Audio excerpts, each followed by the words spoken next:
Hi, this is Mike Woods, Church Social Media Manager and first-time visitor coach for Digital Baptist. I partner with Southern Baptist associations to provide monthly social media training to their member churches so that they can reach their local communities with the gospel and attract more first-time visitors, even if they have no idea how to create an effective social media strategy, guaranteed. Today we're going to talk about the best social media platform for small churches. When it comes down to it, there are two main goals that most churches have for their social media.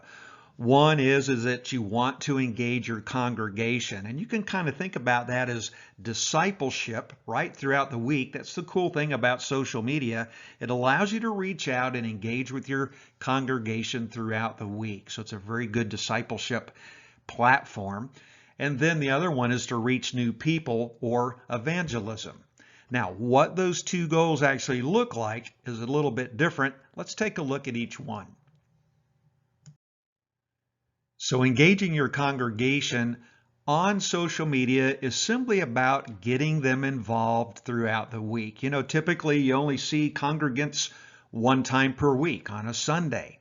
Cool thing about social media is it gives you an opportunity to reach out and to interact with them, to get them involved in what's going on in the church throughout the week. So engaging your congregation on social media, it could look a variety of ways. One of those, it may mean having them join or perhaps even starting an online small group where small group members of your church can stay in touch with one another each and every day throughout the week.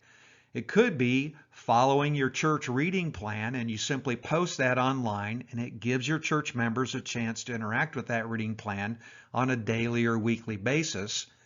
Another could be inviting family and friends to attend your church's online services. This is actually a pretty good way to, and a safe way actually, that a lot of people feel like inviting their family, their friends, even their neighbors, is to attend the online service, to just kind of check out your church and see what it's like. It's a nice little digital step towards actually attending your service in the real world.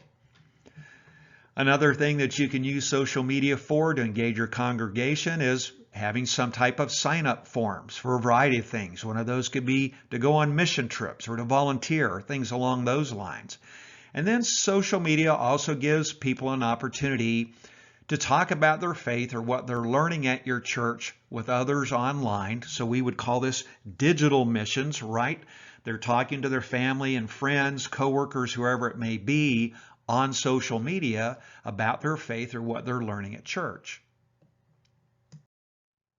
So let's talk about reaching new people. Social media exposes your local community to your message, and we talked about that in a previous training. And that means that you can talk to people that you've never met yet, let alone set foot in your church. You can craft social media posts that are designed to reach new people. And you'll want these posts to target the people that you're trying to reach, right? And what I mean by that is, think about the demographic that you want to reach. Are you wanting to reach young married couples? Perhaps you're wanting to reach single parents. Perhaps you're wanting to reach singles in the community or seniors in the community. Each demographic that you're trying to reach will probably require a different type of social media post that will resonate with and engage that particular demographic. You could ask broad questions about faith and life. You could put out thoughtful commentary on some aspect of American culture, perhaps articles that appeal to families or college students or seniors or any other demographic that you care about. And you could also include posts on how your church is serving your local community, right? These are just a few ideas of all the different ways that you can reach new people. If you haven't done this yet, make sure that you go to our website, digitalbaptist.com. At the bottom of that page, you're going to find an opt-in box. We have created 60 days of engaging social media content. Now, what do I mean by that? Specifically, content that's designed to engage and get people to respond. Fill in the blank kind of thing, surveys, popular questions that people can leave their thoughts and opinions on. If you would like to receive that 60 days of social media content that you can use for your church in any way, shape, or form that you decide, make sure that you go to digitalbaptist.com, scroll to the bottom of the page, and leave me your first name and your email address, and I'll make sure that I get that out to you, okay? Okay, I'm actually getting closer to telling you what I think is the best social media platform for small churches, but I want to caution you, don't try to do it all.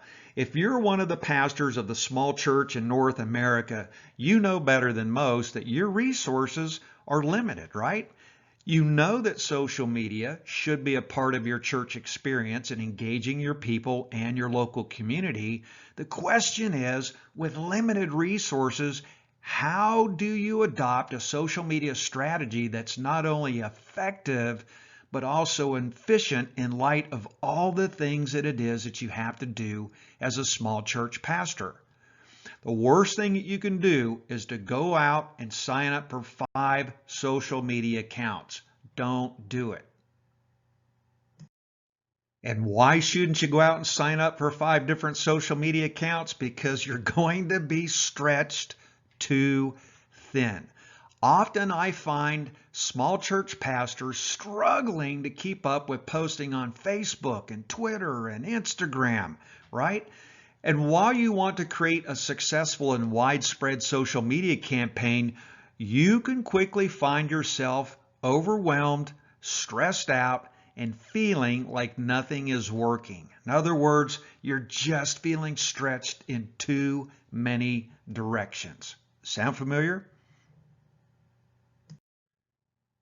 Trying to do so many things on social media that it feels like you're failing to do any of them well. Does this sound like you? Because if it does, small church pastor, here's your solution.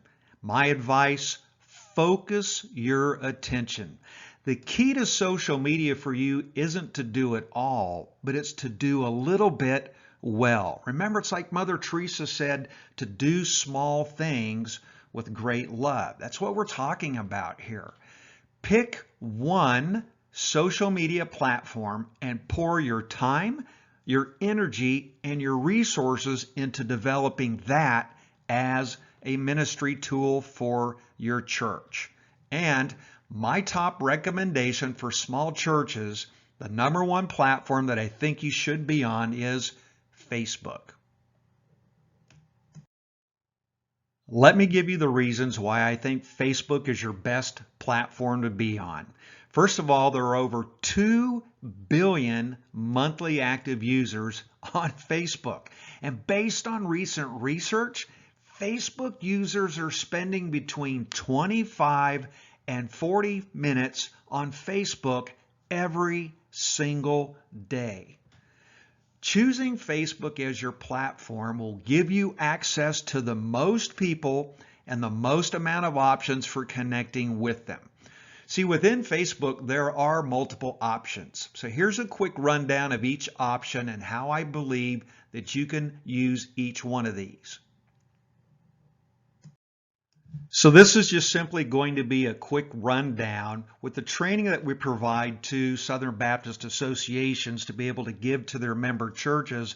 I go into depth on each one of these that I'm going to share with you. In fact, it's essentially its own course. It kind of takes a deep dive to show you a whole lot more about how you can use it to engage your congregation and to reach new people in your local community. All right, thinking about Facebook as a home, then Facebook pages would essentially be your welcome mat. It tends to be the first thing that anyone sees as it relates to your church.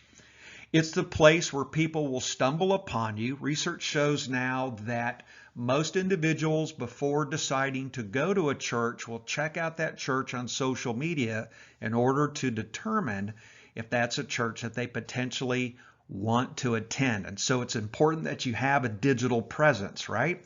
So on a Facebook page, you want to focus on creating simple, inspirational content that will help people find the love and hope of Jesus And in a previous training on developing a social media strategy, I went into a little bit more of a deep dive on the variety of content that you could share that shows that your church has a passion for God, a passion for people, a passion to serve. Make sure that you get a chance to check that out, okay? So if Facebook pages are your welcome mat, Facebook groups are your living room. It's the comfortable place where people can gather together to have conversations.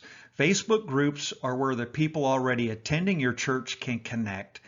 And they're also a place to meet new people from your local community, to get to know them, and to extend an invitation to your church. So for example, the church where I'm a social media manager, I run 2 Facebook groups. One of them is an online group for our church, and that's for people who are already attending our church that would like to stay connected with us throughout the week, to have messages of inspiration, some behind the scenes things of what's going on at the church. We provide content that's of interest to them, and we're able to do that Monday through Saturday throughout the week in order to engage and have conversations with them. And we do that within the context of a Facebook group. Now, another Facebook group that I run is called Encourage One Another. And that is a Facebook group that I use to look for people in the local community who are one of 2 things. One, they are encouragers who love to encourage other people who need encouragement, or, and this is the bigger percentage of them, people who are in a season of life where they need encouragement. All right. And so in that particular group, I have 368 people from our local community who are a member of that group, where on a regular basis every week I encourage them. We have a lot of crosstalk and communication between one another, sharing ideas for people that might be feeling down or depressed. And anyhow, it's a good place to engage with people in our local community who have the felt need of needing encouragement, right? Facebook has a 5-year goal of seeing 1 billion people become a part of meaningful groups on Facebook. In other words, Facebook has decided they're going to go back to their origins, which was basically community. And so they have prioritized Facebook groups on the Facebook platform so that they are more visible and get more engagement relative to Facebook pages. Now, I think you should have both. We have a Facebook page and we have Facebook groups, and there's a difference between the way that we use them. But groups is something you definitely want to consider because Facebook is really putting a lot. I don't know if you've seen the commercials on TV with Facebook groups. I mean, they're sinking some money into these because they want to get people connected to one another. And man, isn't that what the church is about? So Facebook groups are a cool thing, something you should definitely think about. By creating a Facebook group, you can create an engaged experience between your church and the people in your local community. Okay, another tool that Facebook has is something called Facebook Messenger. Facebook Messenger is a texting app or a texting tool, and it's a great place to start one-on-one conversations with people on Facebook and grow relationships. 80% of people tend to respond to text messages. That's what the research says, versus only about 20% of people to email. So listen, emails and text messages are 2 digital ways of having a one-on-one conversation with somebody. 80% of people respond to text messages, only about 20% respond to email. So thinking about using Facebook Messenger while you're on Facebook is a pretty smart idea. You'll get a higher level engagement of using that on Facebook than you will email. Now, I still think you should use email. We do, there's no doubt about that, but you should incorporate Facebook Messenger. And right now, a lot of people don't know this. Facebook Messenger right now is the 3rd largest text app in the world, used by 68% of people who say that they use text apps, right? Facebook Messenger is huge, and a lot of people are using it to text and have one-on-one conversations with other people while they're on Facebook. You want to get involved in that. And there's a lot of different ways that you can use it. You can use it for one-on-one prayer requests, to answer frequently asked questions one-on-one, and so many other things. The way that I just used it this past Sunday, when we were on we had online services Sunday, and I was monitoring those online services. Someone in the comment section on our Facebook page who was watching our online church service said that they were having a rough day. So instead of asking that person in a kind of public forum, if I would have responded with a Facebook comment, everyone else who was watching our services live would have seen that. I instead opted to use Facebook Messenger, and I messaged that person directly from me to them one-on-one and asked if there was anything specific that our church could pray about for them. And so there's just so many ways that you can use Facebook Messenger. That's one of them, but it's a great way to have more private type conversations if you feel perhaps that might be more appropriate. The last thing I just wanted to take a look at were the recent statistics that Facebook has come out with as far as the percent of U.S. adults who use Facebook. You can see gender-wise a fairly even split. About 74% of women indicate that they're on Facebook, 62% of men. But look at the age demographics. This is such a great spread. This is why I recommend it as your one platform, if you're only going to use one platform, because you have the potential to reach everyone. 81% of 18 to 29-year-olds say they're on Facebook. 78% of 30 to 49-year-olds say they use Facebook. 65% of 50 to 64-year-olds say that they use Facebook. 41% of those 65 or older. And then you can also see at the bottom that whether you're in the city or a suburban area or out in the rural areas, there is at least 50% or more of people who live in those locations that say that they are on Facebook also. You can literally reach any demographic in any location using Facebook. And again, Facebook pages, Facebook groups, Facebook Messenger. I haven't even talked about Facebook ads. I didn't want to talk about anything that you had to pay money for, but a very effective tool nonetheless. This is a great platform that has a lot of tools within it that allow you to do a lot of different things. All right, pastors, just a quick recap here. 2 main goals for your church social media. 1, interact with your congregation. That provides a great opportunity for discipleship through the week, and use it to reach new people. Call that evangelism, right? Don't try to do too much. You have a lot of things going on. I can't even imagine the amount of pressure and stress and just busyness that comes with being a pastor of a small to medium-sized church. My advice to you, pick one social media platform and do that one really well. And the one that gets my vote is Facebook. Again, this is Mike Woods, Church Social Media Manager and first-time visitor coach for Digital Baptist. Today we talked about the best social media platform for small churches. If you have any questions about anything that I talked about today, perhaps I didn't explain something well enough and you just need a little bit more feedback or insight, maybe there's an obstacle related to something that I talked about. Hey guys, we're on the same team here, right? Shoot me an email, mike@digitalbaptist.com. I will make sure that I get back to you.